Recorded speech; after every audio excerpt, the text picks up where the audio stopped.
नमस्कार. आज आम्ही चाललो आहे पैण्याला आणि सहकुटुंब मी जाणार आहे. आणि खरंच नाशिकला आज भरपूर पाऊस आहे. आपण पाहू शकता बाहेर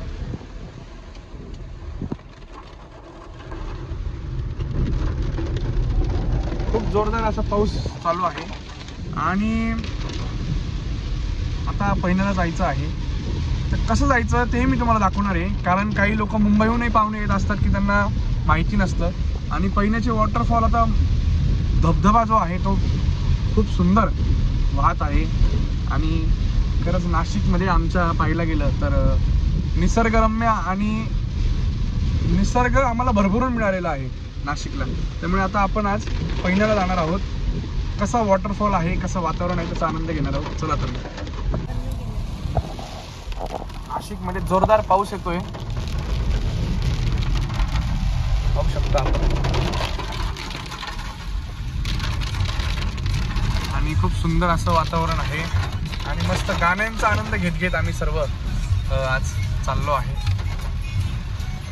आणि खूप छान पाऊस त्या ठिकाणी बघायला मिळत आहे. आणि मुळात म्हणजे नाशिकचं जे धरण आहे ते 80% भरलेलं आहे. त्यामुळे आता नाशिककरांना जी पाण्याची चिंता आहे ती मिटलेली आहे, बहुतांश मिटलेली आहे. आणि आता आम्ही आलेलो आहे गंगापूर रोडच्या गंगापूर नाक्याच्या सिग्नलवरती. आणि आमचे मोठे बंधू गाडी चालवत आहेत.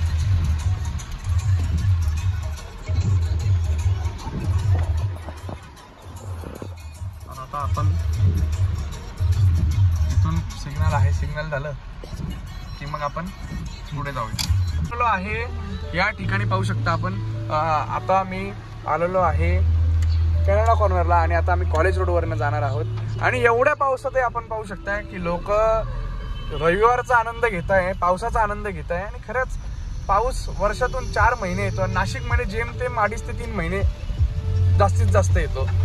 आणि मग अशा दिवसांमध्ये जर आपण पावसाचा आनंद जर घेतला नाही तर मग आनंद घेतलाच कसला, हा प्रश्न कुठेतरी मला पडतो. आणि खूप सुंदर असं गाणं आमच्या बंधूंनी लावलेलं आहे. आणि लोकांना शिस्त नाही गाडी चालवायची, पण पावसाचा आनंद. वा. आता कॉलेज रोडवरनं आम्ही सरळ चाललो आहे. मग भोसले सर्कलवरनं आपण जाणार आहोत. भोसले सर्कलवरनं आम्ही राईट टर्न मारून महात्मा नगरहून मग त्र्यंबक रोडला लागूया. आपण आलेलो आहे महात्मा नगरला. सुंदर असा पाऊस आहे आणि गाण्यांचा आस्वाद घेत घेत आम्ही चाललो.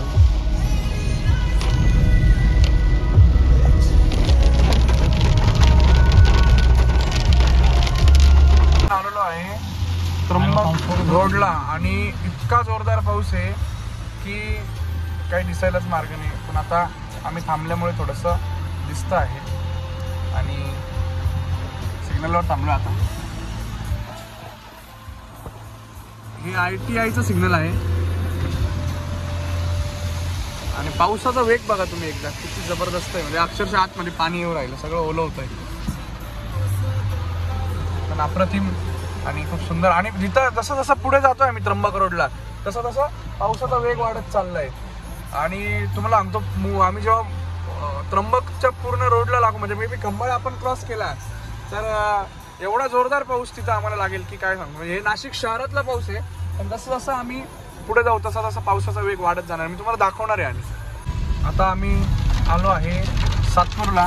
आणि सातपूरला अजून पावसाचा वेग वाढलेला आहे.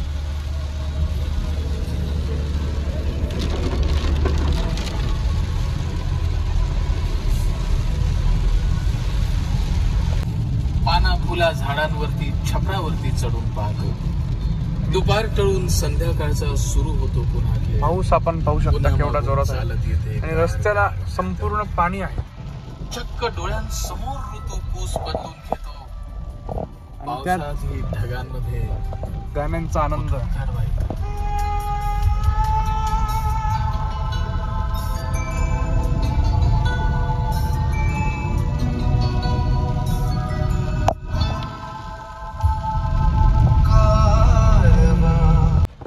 आपण आलेलो आहे संदीप युनिव्हर्सिटीच्या समोर, आणि हे विद्यालय असून देखील विद्यालयाच्या समोर पाहू शकता आपण, महाविद्यालयाच्या समोर एवढे खड्डे आहे की आम्हाला एक सुंदर असा प्रवासाचा अनुभव या खड्ड्यांच्या माध्यमातून घडून येत आहे. आणि खरंच कसोटीयुक्त प्रवास कसा असतो या रोडने गेल्यावर कळून येतं. आता आम्ही आलेलो आहोत बैरावणी जवळ आणि काही वेळातच आम्ही आता पोहोचणार आहोत. पण खूप सुंदर खड्डे आहे, खूप सुंदर असं वातावरण या ठिकाणी आपण बघू शकता, आणि गाण्यांचा आनंद त्यातल्या त्यात अप्रतिम असं वातावरण आहे. आणि ह्या जो आपण पाहू शकता समोर, हा जो आहे हा अंजनेरी पर्वत आहे. आणि जर मिनी केदारनाथला जायचं असेल तर हा जो आपण रोड आहे अंजनेरी पर्वताच्या अलीकडचा हा जो रोड आहे, या रोडवरून सरळ आतमध्ये आपल्याला जर मिनी केदारनाथला जायचं तो हा रोडचा वापर करू शकता. आणि हा अंजनेरीचा पर्वत आपण पाहू शकता, जे खऱ्या अर्थाने हनुमानाची जन्मभूमी म्हणून या अंजनेरी पर्वताची ओळख आहे. त्र्यंबकला जाताना साधारण नाशिक पासून 20 किलोमीटरच्या अंतरावर हा अंजनेरीचा पर्वत इथं स्थित आहे, आपण पाहू शकतो. आता आपण पुढे जाऊया. आता पाऊस जो आहे खूप नाशिककरांच्या मनासारखा पाऊस आता झालेला आहे आणि खूप सुंदर असं वातावरण आहे. दरवर्षी जसा बाहेर तसा पाऊस येत नव्हता मनासारखा. यंदा पाऊस कसा आला काय सांगशील?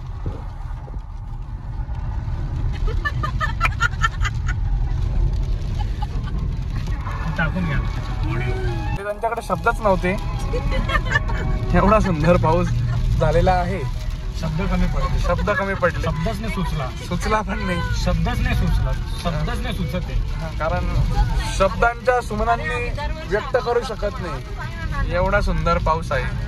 हा, आता एक मिनिट, सगळ्यांनी एक एक प्रतिक्रिया द्या आपापली. काय यंदाचा पाऊस कसा होता काय सांगशील सोनी दीदी? यंदाचा भूमळ पाऊस होता, ऊनही असायचं पाऊसही असायचं. बर. पण आता जो पाऊस आहे हा पूर्ण कपडे घालून पूर्ण अंग झाकून असा जोरदार बरसला आहे. तरी ओलो होतो आपण. म्हणजे इथे नाशिककरांना एवढा आनंद झालाय की त्यांना शब्द सुमनेच सुचू नाही राहिले, आणि आनंदाच्या भरात ते काय काय व्यक्त होत आहे आपण पाहू शकता. पण खरंच धबधबा हा छोटा धबधबा आपण पाहू शकता. प्रायव्हेट आहे पण ठीक आहे. आता प्रायव्हेट धबधबा, आता आपण सार्वजनिक धबधब्यावर जाणार आहोत. आता आपण सार्वजनिक धबधब्याकडे वाटचाल करत आहोत. आलेलो आहोत पैना रोडला, आणि खूप सुंदर असं वातावरण या ठिकाणी. आणि या रोडला रस्त्यावर धुका असतात. हॅलो, पाहू शकता केवढा सुंदर धबधबे इथं बघायला मिळतात, आणि गावाकऱ्यांना या ठिकाणी एक चांगला रोजगार पण मिळतो कारण लोक येतात. तर आता आपण इथं पाहू शकता की धबधबे एवढे सुंदर आहे.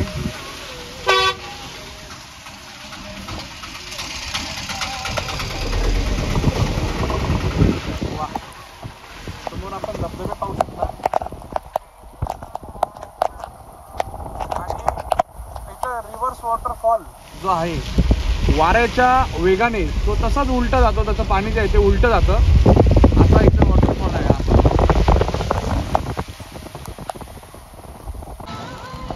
बघा केवढा सुंदर वॉटरफॉल आहे. पैण्याचे वॉटरफॉल म्हणजे निसर्गात खऱ्या अर्थाने आपण पाहू शकता की विलीन व्हावं असं वाटतं, एवढं सुंदर वातावरण आहे. आणि नाशिककरांनी प्रचंड या ठिकाणी, आणि धुकं आपण पाहू शकता तेवढे आहेत खाली आलेले. आता आपण पुढे एक सुंदर स्पॉटला थांबूया आणि आनंद घेऊया पावसाचा.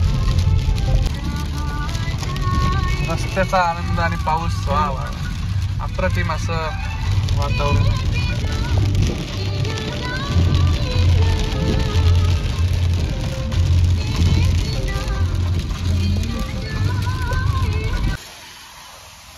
समोर आपण जे वॉटरफॉल पाहत आहात त्याच वॉटरफॉलचं हे पाणी इथे येतं आणि ही नदी वाहत येते. आणि ह्या नदीला धरून आपण जर सरळ गेलो तर आपण वॉटरफॉलपर्यंत पोहोचू. तर ते आपण पुढच्या व्लॉगमध्ये बघूया. पण इथे संपूर्ण पैण्याला गर्दी आपण पाहू शकता, गाड्या. आणि इथला जो बुट्टा आहे तो फेमस आहे. खूप सुंदर असं वातावरण आहे. आज आता आपण आलेलो आहोत कपिलधारा तीर्थ येथे त्र्यंबकेश्वरवरून. आणि खूप सुंदर असं पाऊस बाहेर येत आहे. खूप सुंदर असं वातावरण आहे. आता आपल्याला दाखवणार आहे कपिलधारा तीर्थ येथील हे एक तळ. आणि ह्याची माहिती, ह्याची थोडक्यात काय माहिती, रामाने बाण मारला होता आणि असं म्हटलं जातं की रामाने बाण मारला होता आणि मग तिथून इथे तळ तयार झालं आणि या तळ्याला कपिलधारा नाव देण्यात आलं. आणि या तळ्यामध्ये आपण पाहू शकता की किती सुंदर सुंदर आणि मोठाले मासे आहेत. आपण पाहू शकता गोल्डन कलरचा तो एक मासा आपल्याला हायलाईट होताना दिसेल. आणि आता यायच्या आधी आम्ही भरपूर मासे बाहेर म्हणजे तिकडे येत होते. आणि बघा आपण पाहू शकता केवढं सुंदर आहे. आणि 12ही महिने ह्या गोमुखातून पाणी चालू राहतं. 12ही महिने गोमुखातून पाणी चालू राहतं. आणि खूप सुंदर असं ह्याच्यापेक्षा अजून एक मोठा तळा आहे. हे आहे कुंड, ते आपण दाखवणार आहोत बाहेर. चला, हे जे मोठं कुंड आहे हे आपण पाहणार आहोत. आणि समोर वातावरण पहा केवढं सुंदर आहे, धुकं. आणि हे एक मोठा कुंड आहे. इथे पण जे नागा साधू असतात त्यांचं स्नान इथं होतं कुंभमेळ्यामध्ये. दर 12 वर्षांनी कुंभमेळा भरतो. त्यातला नाशिकमध्ये कुंभमेळ्याचं स्नान होतं रामकुंडावर. दुसरं जे होतं ते त्र्यंबकला कुशावरतं. आणि तिसरं जे होतं ते नागा साधूंसाठी इथे असतं. त्याचा मागे खूप मोठा इतिहास आहे, तो त्याबद्दल मी माहिती नंतर सांगेलच. पण इथं हनुमानाची सुंदर आणि भव्य दिव्य अशी मूर्ती पण आहे. बैठक अवस्थेत ही मूर्ती आहे. आणि रामाचा जप करताना, भजन करताना ही मूर्ती आपण पाहू शकता. आणि सनातन हिंदू धर्माची प्रतीक आणि इतिहास आणि वारसा खूप विशाल आहे आणि आपण तो अनुभवला पाहिजे. मी सगळ्यांना सांगेल की इकडे या, एकदा भेट द्या. निसर्गरम्य वातावरणामध्ये हे सर्व जे आहे कपिलधारा तीर्थ आहे आणि त्याचं खरंच इकडे येऊन दर्शन घ्या. प्रसन्न वातावरण आहे, प्रसन्न वातावरणाचा आनंद घ्या. आणि हा आहे, ही मूर्ती आहे ती भव्य दिव्य अशी भजन करताना मूर्ती आहे. खूप सुंदर आहे. नक्की एकदा या आणि व्हिजिट करा. या इथे व्हिजिट करा. आणि एकदा नक्की कसं वाटलं हा ब्लॉग मला कमेंटमध्ये सांगा. आणि चॅनलला सबस्क्राईब करायचं विसरू नका. तुमच्यासाठी असेच नवनवीन व्हिडिओज मी घेऊन येणार आहे. आणि आता आम्ही नाशिककडे प्रस्थान करणार आहोत. तर चॅनल सबस्क्राईब करायला विसरू नका. धन्यवाद.